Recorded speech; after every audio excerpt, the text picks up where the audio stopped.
My name is Riley Gaines. Never in my life would I have imagined a year and a half ago, as a 21-year-old NCAA swimmer swimming at the University of Kentucky with plans to become a dentist, I would have to spend my time explaining something to Congress, to the media, to the Biden administration, of course now the NCAA, something so simple, and that's that men and women are different. As one of the top swimmers in the country, I know achievement does not happen by accident. It takes work, it takes dedication, it takes perseverance, it takes sacrifices and time. I learned this as a little girl, waking up at 4:30 in the morning to go to swim practice and then returning to the pool that afternoon to pursue my goals. And I learned it as a college student who ultimately and proudly finished my Wildcat career as a 12-time NCAA All-American, a 5-time SEC champion, actually still the SEC record holder in the 200 butterfly, making me one of the fastest Americans of all time. 2-time Olympic trial qualifier, SEC Scholar Athlete of the Year, SEC Community Service Leader of the Year. But despite this, it was not until my last competition, the last meet of my career, that I realized how much I'd taken for granted the achievements of Title IX.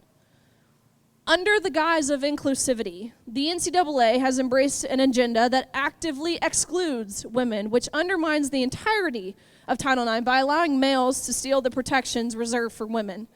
And for me, this is not a theoretical issue. It is one that was forced in my face at our national championships in 2022. And I mean that quite literally. By now, my story is well known. My senior year, we were forced to compete against Leah, formerly Will Thomas, a mediocre male swimmer who swam 3 years prior, competing on University of Pennsylvania's men's team before switching to the women's team. At that 2022 national championship, we raced and tied down to the 100th of a second in the 200 freestyle. But I was denied the trophy. As the NCAA said it was necessary, the trophy was in Thomas's hands when photos were being taken, reducing everything that we had worked our entire lives for down to a photo op to validate the feelings and the identity of a male. But along with the unfair competition, we were forced to share a locker room with this 6'4" male. And if that's not enough, we were effectively silenced through threats and intimidation by our universities and administrative leaders. And look, I'm not looking for sympathy with this story. I'm looking for action. What happened at that national championships is not unique anymore. It's happening at every level, every state, every division, every sport.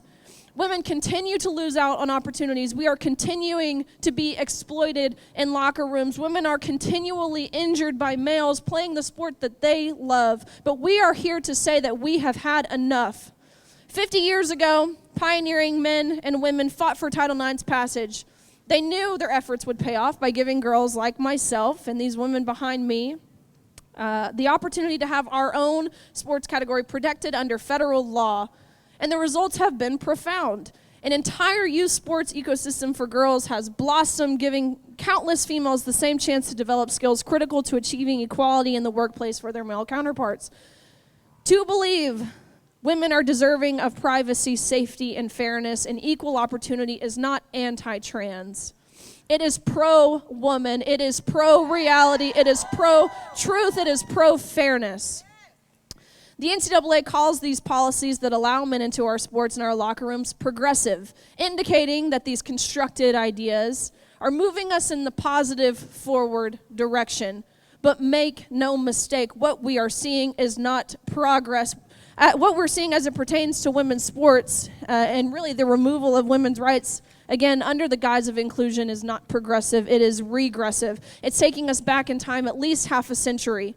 Women are being asked to deny their legitimate existence and uniqueness to cater to males who infringe upon our opportunities and our spaces. But let me be clear, women are not the problem. And we are not just a testosterone level. We are not doing anything wrong by advocating for our biology and our rights and the spaces that were created specifically for us.